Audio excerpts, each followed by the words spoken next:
আজকের রেসিপি কাঁচা ভুট্টার রেসিপি। তো সবাই দেখো কীরকম করে করি আমি। কালকে আমার হাজব্যান্ডের বন্ধু এসেছিল ভুট্টা নিয়ে। তো ভুট্টা কি করি তাই একটা রেসিপি জলদি করে নিচ্ছি। দেখো দেখো ভুট্টাটা আমি ছুলে নিলাম, তোমরাও ভালো করে ছাড়িয়ে নেবে ভুট্টাটা। তারপর এরকম করে কেটে নিচ্ছি, দেখো ছোট ছোট করে কেটে নিচ্ছি। দেখো কাটা হয়ে গেছে আমার। এখন সেদ্ধ দেব ওটা, ভালো করে কুকারের মধ্যে সেদ্ধ করে নেবে ওটা। দেখো কুকারের মধ্যে আমি সেদ্ধ বসিয়ে দিয়েছি সামান্য একটু নুন দিয়ে। তো দেখো দেখো ঢেকে দিলাম।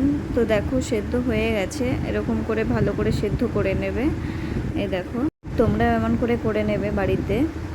তারপর দেখো কি করি আমি, কড়াইতে তেল নিয়ে নিলাম, একটু হলুদ দিলাম। দেখো তারপর আলু কেটে রেখেছিলাম, সে পরিমাণ মতো আলু তোমরা দিয়ে দেবে। দেখো আমিও দিচ্ছি আলু, তোমরাও বাড়িতে এরকম করে ট্রাই করবে, যারা খাওনি ফার্স্ট টাইম খেয়ে দেখো, দারুণ হবে। তো দেখো আলুটা দিয়ে আমি ভাজি, হালকা ভেজে নেবে সবাই। তো দেখো এই দেখো ভাজা হয়ে গেছে। তো একটা বাটির মধ্যে আমি নামিয়ে নিচ্ছি। তোমরা এমন করে ভেজে আলুটা নামিয়ে নেবে। তারপর কড়াইতে যে তেলটা থাকবে ওটার মধ্যে ফোড়ন দেবে, শুকনো লঙ্কা, দারচিনি, এলাচ, একটা তেজপাতা, সামান্য একটু জিরে, সাদা জিরে দেবে। তো দেখো ফোড়নে দিয়ে দিয়েছি। এখন মশলা দেব, আদা বাটা, জিরা বাটা, ধনে গুঁড়ো সবাই দেবে। তারপর ভালো করে ওটা নাড়িয়ে নেবে। আগে মশলাটা আগে মিশিয়ে নিলাম, তারপর পরিমাণ মতো হলুদ দেবে সবাই। তারপর টমেটো বাটা দিয়ে দেবে।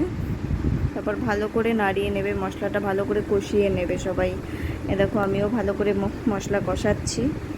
অন্য একটু জল দিয়ে দেবে, আর কাশ্মীরি লঙ্কা দিয়ে দিলাম কালারের জন্য। তো মশলাটা আগে ভালো করে কষিয়ে নেবে, পরিমাণ মতো নুন নেবে।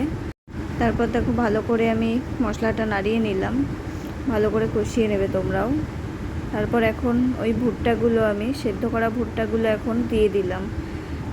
ভুট্টাটা দিয়ে ভালো করে মশলাটা কষিয়ে নেব। এখন দেখো কষাচ্ছি ভুট্টা দিয়ে। তোমরা এমন করে বাড়িতে ট্রাই করবে, যারা খাওনি, যারা খেয়েছো তারা তো জানো। তো দেখো ভেজে রাখা আলুটা এখন দিয়ে দিলাম, সামান্য একটু জল দেব। এখন জল দিয়ে মশলাটা ভালো করে নেড়ে নেব। দেখো মশলাটা দেখতেও কালারটা কীরকম এসছে তোমরাই বলো।